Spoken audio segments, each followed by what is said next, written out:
হাত বাড়ালেই বন্ধু। ডোনাল্ড ট্রাম্পের ক্ষেত্রে এই কেবলই বোধহয় কথার কথা, কেননা ট্রাম্পের হাত একটা নয়, অনেকগুলো। দরকার মতো দু তিন দিকে বাড়িয়ে দিতে পারেন, আবার চাইলে ফিরিয়েও নিতে পারেন। বুঝতেই পারছেন পেহেলগাম কাণ্ডকে ঘিরে এ কথা বলছি।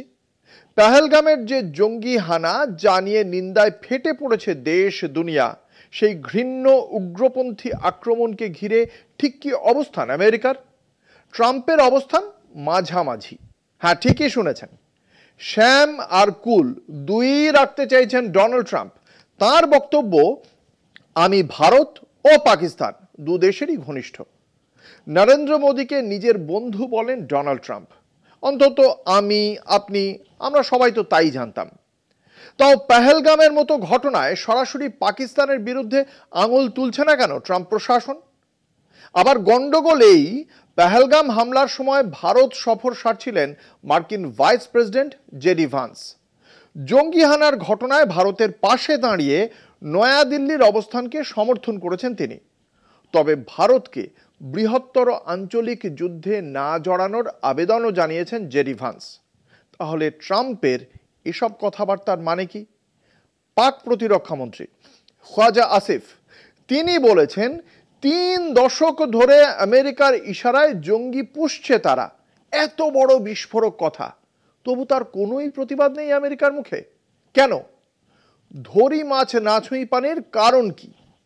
এখন আবার ট্রাম্প বলছেন ভারতের পাশাপাশি তিনি নাকি পাকিস্তানেরও ঘনিষ্ঠ। কিরকম ঘনিষ্ঠ? কতটা ঘনিষ্ঠ?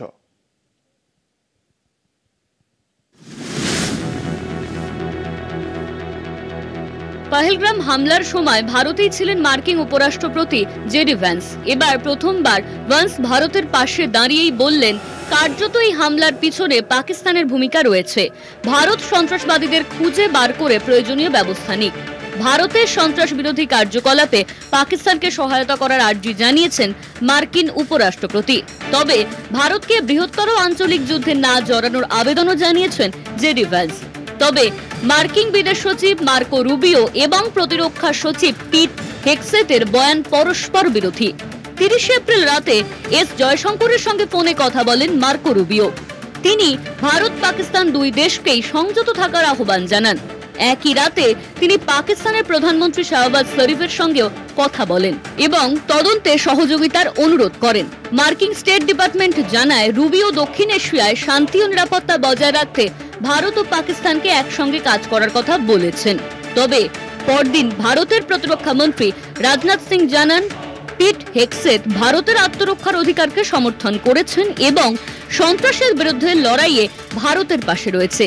হেগসেট যদি সত্যিই আত্মরক্ষার অধিকার সমর্থন করে থাকেন, তবে এটি সামরিক পদক্ষেপের একরকম অনুমোদন হিসেবেও ধরা হতে পারে। আবার ট্রাম্পের অবস্থান মাঝামাঝি। ট্রাম্প বলেছেন, আমি ভারত ও পাকিস্তান দু দেশেরই ঘনিষ্ঠ। ডোনাল্ড ট্রাম্প নরেন্দ্র মোদীকে নিজের বন্ধু বলেন। তাও পেহেলগামের মতো ঘটনায় সরাসরি পাকিস্তানের বিরুদ্ধে আঙুল তুলছেন না কেন ট্রাম্প প্রশাসন? কদিন আগেই পাকিস্তানের প্রতিরক্ষা মন্ত্রী খ্বাজা আসিফ বলেছেন, আমেরিকা ও পশ্চিমের কথা মতোই সন্ত্রাসবাদের মতো ঘৃণ্য কাজ 30 বছর ধরে করে আসছে আমেরিকা। সেই মন্তব্য নিয়েও কোনো পদক্ষেপ পাকিস্তানের বিরুদ্ধে নিচ্ছে না কেন আমেরিকা? এখন প্রশ্ন একটাই, ভারতের সন্ত্রাসবাদের বিরুদ্ধে লড়াই যে আদতে সন্ত্রাসের স্বর্গরাজ্যে পাকিস্তানের বিরুদ্ধেও লড়াই, এই বক্তব্যকে সরাসরি মান্যতা না দিয়ে কেন মধ্যপন্থার আশ্রয় নিচ্ছে আমেরিকা? কলকাতা টিভি।